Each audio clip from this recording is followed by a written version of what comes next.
Un remerciement spécial aux partenaires qui ont rendu cette aventure possible. Nous avons trouvé un trésor de pirates sur une île des Caraïbes. Notre voyage a commencé à Bonaire. Nous sommes venus documenter l'une des plus grandes épaves de la région, liée à une histoire dramatique de trafic de drogue. Lors de nos recherches, nous avons entendu des récits de plongeurs et de locaux ayant trouvé de vraies pièces de pirates sur l'île et autour. Bonaire était le centre névralgique du commerce du sel et des guerres coloniales. Les eaux de Bonaire renferment des secrets vieux de plusieurs siècles. Aujourd'hui, nous vous emmenons sur l'épave légendaire du Hilma Hooker pour vous révéler le trésor découvert. Après d'innombrables plongées, des centaines d'années d'histoire, à 40 mètres de profondeur, dans le creux de nos mains. Attention, cette plongée a été effectuée par des plongeurs très expérimentés avec du matériel professionnel. Ne tentez pas ces plongées sans formation, certification et sécurité adéquate.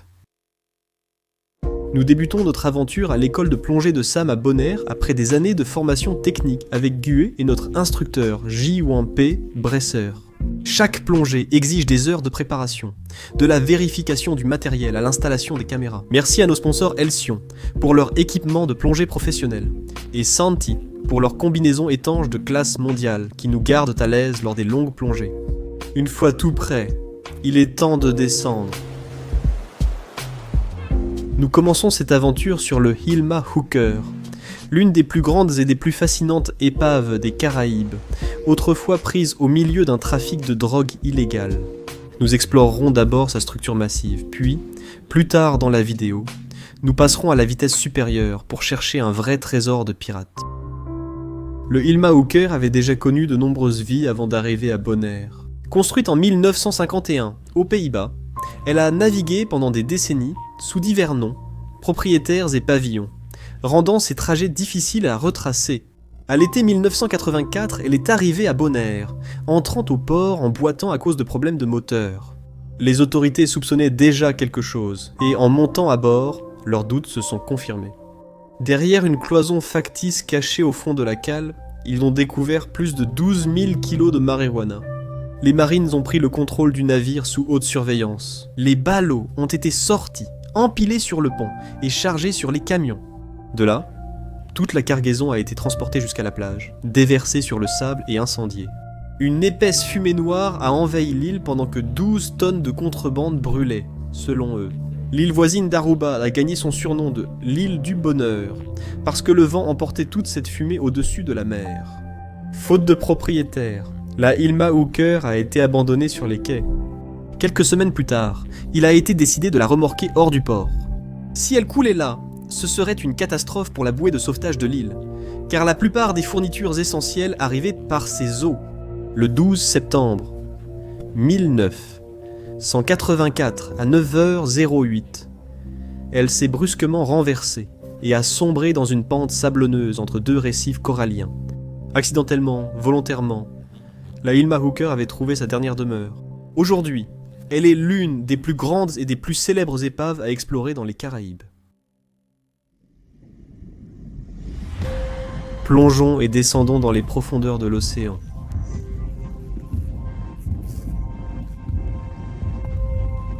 La voilà, l'infâme navire de contrebande de drogue s'étendant sur 72 mètres de long. Nous voulons vous faire visiter le navire et vous montrer chaque partie, même les recoins cachés que presque personne n'a jamais vus. Ce navire cache bien plus qu'il n'y paraît, avec une histoire bien plus profonde que ce que l'on peut voir de l'extérieur. Navire magnifique, chaque fois que je le vois.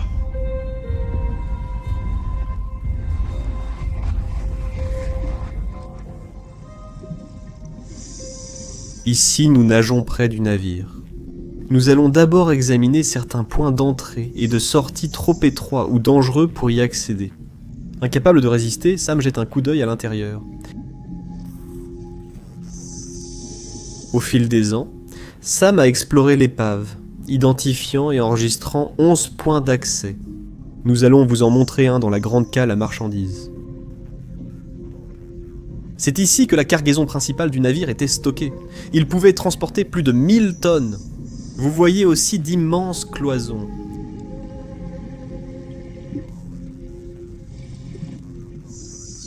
Voici notre premier aperçu de la salle des machines. Cette partie inférieure est trop étroite pour y entrer. Des fils pendants et des tuyaux qui se décomposent rapidement, tous recouverts d'une épaisse couche de vase, créent un environnement de plongée dangereux. Encore pire, le navire est presque complètement retourné, ce qui rend la navigation très désorientante. Voici la bonne orientation. On distingue les escaliers inclinés au loin. Maintenant, avançons plus loin dans la soute principale. Regardez ça. Voici l'orientation correcte et ça, c'est la façon dont le navire est positionné maintenant. Se pourrait-il que ce soit la cloison factice où ils ont caché la drogue? On vérifie toujours chaque trou pour voir s'il y en a à l'intérieur. Non, il est vide. En rejoignant l'autre côté de la soute, nous avons soudain découvert la plaque commémorative de Jennifer E. Feller. Plongeuse passionnée, elle voyait Bonner comme sa seconde maison. Revenant ici encore et encore pour explorer ses eaux, ses amis ont placé cette plaque commémorative pour honorer la passion qu'elle avait pour la plongée. Repose en paix, Jennifer. Après avoir exploré la cale à marchandises, il est temps d'explorer plus profondément le navire. Nous utilisons un trou dans ce qui était autrefois un toit à la poupe du navire, à côté de l'échappement du navire, pour y entrer. En entrant dans la salle des machines, nous sommes escortés par quelques carangues des Caraïbes. L'atmosphère change complètement lorsque nous échangeons les eaux bleues contre la soupe verdâtre et trouble à l'intérieur du navire.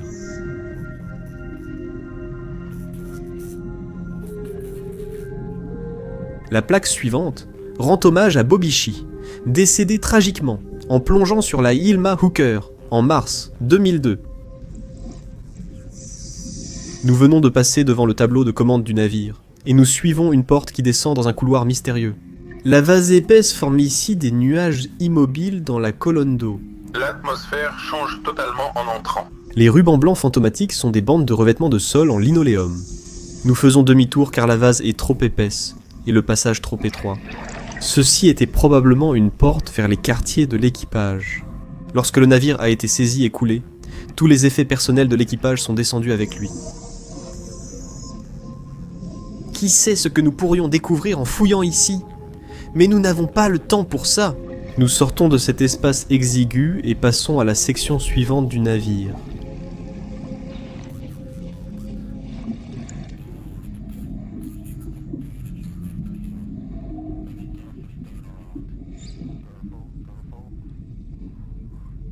Nous empruntons souvent ce long chemin pour rejoindre les moteurs.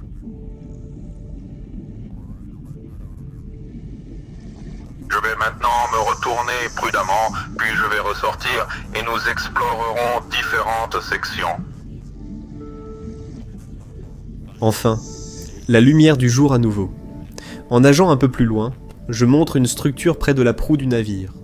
C'était la cabine où le capitaine et son équipage guidaient la Hilma Hooker sur les mers. Un équipage d'à peine une douzaine de personnes vivait dans des espaces exigus, travaillant en équipe jour et nuit pour la faire avancer. Lorsque le navire a été saisi à Bonner, tous les hommes ont été placés en garde à vue, mais faute de preuves concrètes les liant au crime, ils ont finalement été relâchés.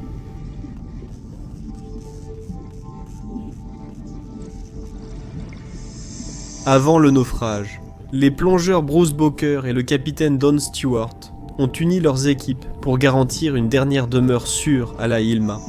Bonner possède un système unique de double récif, et au début, il semblait que le navire coulerait au-delà du deuxième récif, dans des eaux inaccessibles aux plongeurs amateurs. Les hommes ont compris que cela serait dangereux, car l'attrait de l'épave pourrait pousser des plongeurs inexpérimentés à descendre plus profondément que ce que leur formation ou leur équipement permettait. Alors, ils ont conçu un plan et utilisé leur bateau pour rapprocher la Hilma du rivage. Donc, selon nos sources, ce sont les cloches qui ont été utilisées pour couler la Hilma. Une fois en place, ils sont montés par la chaîne d'ancre et ont ouvert les vannes des ballasts à la main, accélérant le naufrage. La Hilma s'est finalement posée sur un fond sablonneux à 30 mètres, avec son point le moins profond à seulement 16 mètres. D'ici, nous irons vers la poupe pour observer le grand gouvernail et l'hélice qui guidait et propulsait de la Hilma Hooker autrefois. Nous avons encore du temps et du gaz, alors nous allons vous y ramener à nouveau. Observez les quartiers de l'équipage à la proue du navire. En nous faufilant dans la structure par une fissure qui s'est formée lors du naufrage, nous y pénétrons par un trou dans ce qui était autrefois le plafond. La table sur laquelle je suis assis maintenant servait à la fois de lieu de repos pour l'équipage, mais plus importante encore, c'était en fait un dispositif pour enrouler les lourdes cordes utilisées pour l'amarrage. En entrant dans le même compartiment de l'autre côté, nous passons devant de magnifiques éponges violettes et descendons dans ce que nous appellerons pour l'instant le pont arrière. Quand la réponse vient, il suffit d'écouter. Pour ceux qui n'auraient pas remarqué, j'ai brillamment utilisé les toilettes de l'équipage.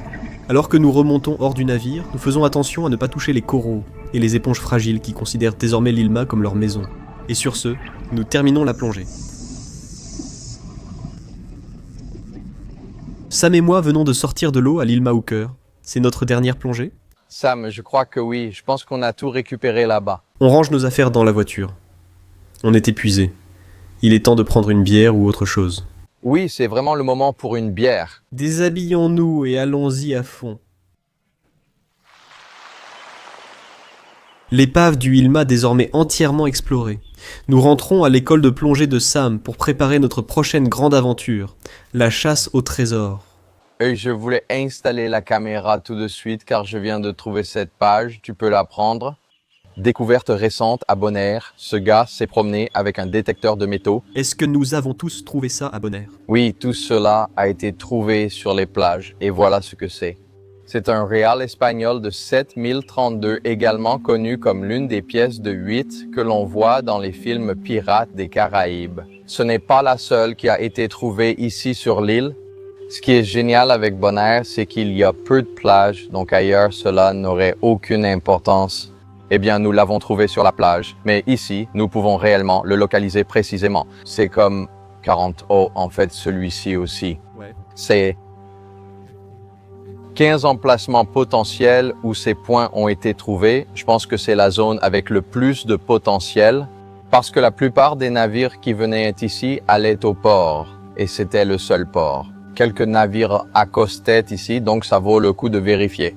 Mais la baie principale qui pourrait avoir le plus de potentiel, c'est aussi l'endroit où la plupart des gens ont plongé. Le truc le plus cool, c'est qu'ils appellent ça de l'argent pirate parce que ces pièces ont été fabriquées, je crois, en Bolivie. D'accord.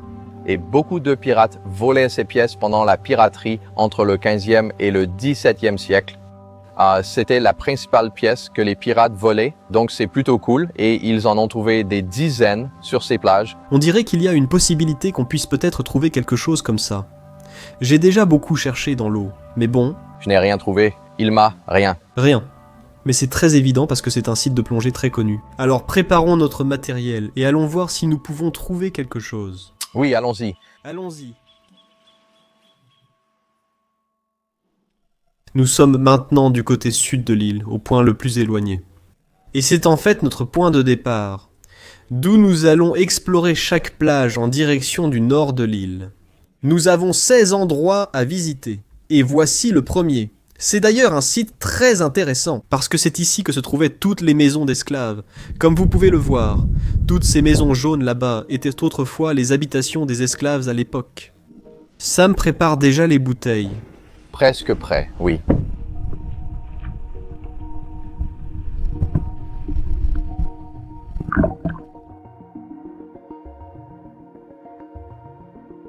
Lors de notre première plongée à la recherche de trésors, nous sommes rapidement captivés par une vie marine incroyable, d'une curieuse sèche des Caraïbes à de majestueuses raies aigles tachetées, glissant près d'un banc de palomadas.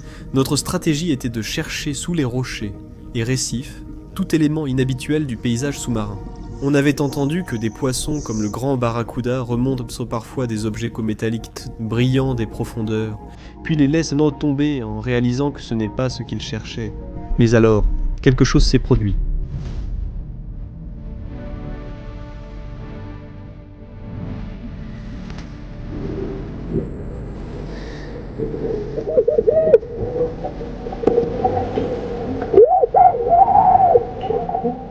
Les requins-baleines sont rarement aperçus ici à Bonaire, ce qui rend cette rencontre vraiment extraordinaire. C'est la première fois que j'en vois un.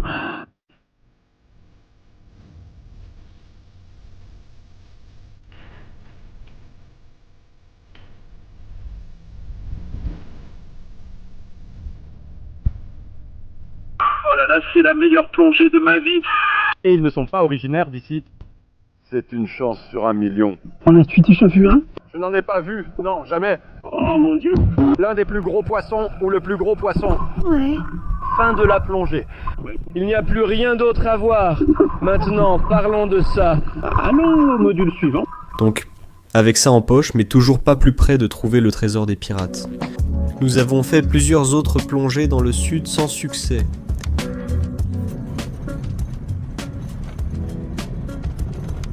Hier, la veille de la fin de nos recherches dans le sud, nous sommes arrivés ici, à un endroit appelé Andrea. C'est le premier site de plongée du Nord que nous explorerons, ainsi qu'une des dernières plages trouvées. Donc après cela, nous devons vraiment aller au parc marin ou à Washington Slot Line. Tout au nord. Tout au nord. C'est l'entrée ici. C'est l'entrée! C'est sympa, tout est en palétuvier. Allons-y, plongeons, faisons-le. Sur ce site de plongée. Et nous allons aussi un peu plus en profondeur parce que dans les eaux peu profondes, beaucoup de gens plongent et un peu plus bas, il n'y a pas grand chose à voir, je pense, non? Donc il n'y a pas eu beaucoup de monde là-bas. On va aussi prendre une troisième boule maintenant. Avec 2 indications de localisation de sources anonymes et indépendantes, nous sommes partis vers le nord. Pour une plongée comme celle-ci, nous suivons les vérifications pré-plongées établies par les explorateurs sous-marins du monde entier. Leur méthode standardisée rend la plongée technique aussi simple qu'une promenade de santé. Bonaire elle-même est une merveille géologique. Toute l'île s'est formée à partir d'anciens récifs coralliens sur des millions d'années. L'eau de pluie a traversé le calcaire poreux, formant un réseau de cavernes, dolines et lacs cachés.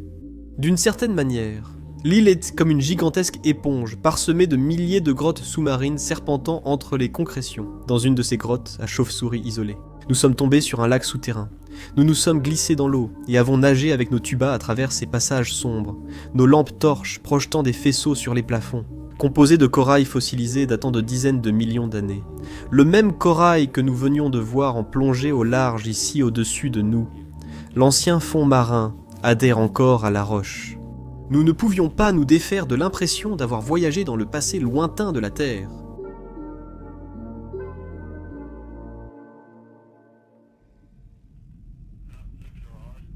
Je vais jeter un coup d'œil du côté gauche. Après avoir fait des allers-retours sur le récif plus profond à 35 ou 40 mètres, notre plongée touchait presque à sa fin. Mais soudain, Sam a repéré quelque chose et a attiré mon attention de façon urgente. Rosalie, j'ai trouvé quelque chose. Qu'est-ce que c'est? Qu'as-tu trouvé? Il y a définitivement quelque chose qui brille là-bas. Oui, je vois aussi quelque chose qui dépasse.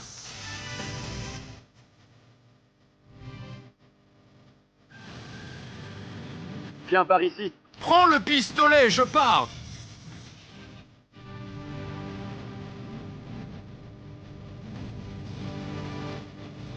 C'est le coq. Partons.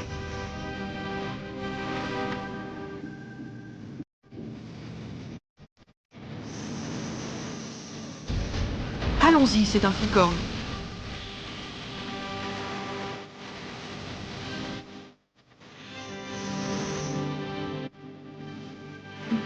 Montrons à la caméra.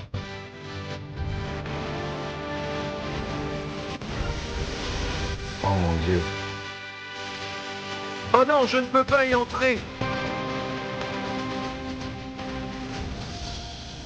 Oh, ça a l'air plus petit. Ça a l'air vraiment grand sous l'eau.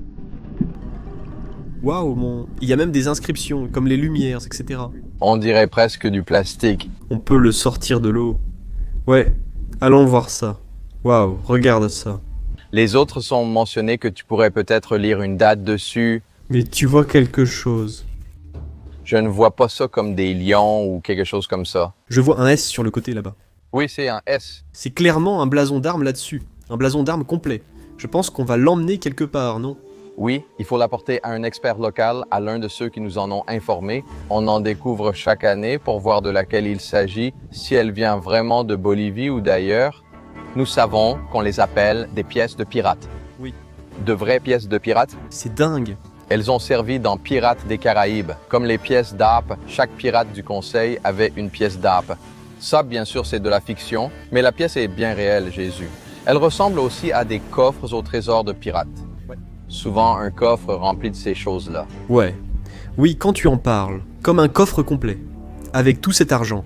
Ça doit être de l'argent. Ouais, bien sûr. Oui, c'est complètement noir. Il n'y a pas d'autre corrosion significative dessus. C'est définitivement de l'argent. Je pensais que ce serait plus corrodé ou quelque chose comme ça parce que ça a été là-dessous pendant entre 3 et 500 ans. D'accord. Emmenons-le quelque part alors. On va le faire. D'accord. Chargeons le camion et partons. On vient juste de revenir au centre de plongée, et Sam et moi sommes tellement excités par ce qu'on a trouvé sous l'eau, genre. La voici. La voilà, la pièce. Waouh, est-ce que ça fait la mise au point? On peut la voir. Ouais, c'est trop cool. Nous sommes allés chez un bijoutier local. Malheureusement, ils ne nous ont pas permis de filmer à l'intérieur, mais ils nous ont donné de très bons conseils. Donc, ceci est aussi connu sous le nom de Reos espagnol, mais ce n'est pas la version espagnole, c'est en fait la version qui a été frappée en Bolivie. Dans la ville de Potosí, où ils ont découvert un grand gisement d'argent, l'empire colonial espagnol s'en est servi pour fabriquer des pièces principalement utilisées dans les Caraïbes. C'est pourquoi on l'appelle aussi l'argent des pirates, parce que lorsque les pirates volaient quelque chose, c'était principalement cela qu'ils volaient. J'ai quelques photos en ligne, je vais montrer mon téléphone. Donc on peut être assez certain que c'est une représentation exacte. Et en fait, une en parfait état aussi. Et soyez, il y a quoi seulement un peu de décoloration sur les côtés, c'est rond, mais on voit clairement qu'il a été ébréché. Je suis ravi que notre exploration se termine ainsi. Ce sont des lions, ce sont des châteaux. À partir de cela, on peut voir que ça devait venir, je crois, de ce que j'ai en tête. Le roi Philippe, le 3e d'Espagne, sa marque royale. C'est plutôt cool, non? Des trucs cool. Oui. Voilà. Merci. Donc je suppose que c'est tout.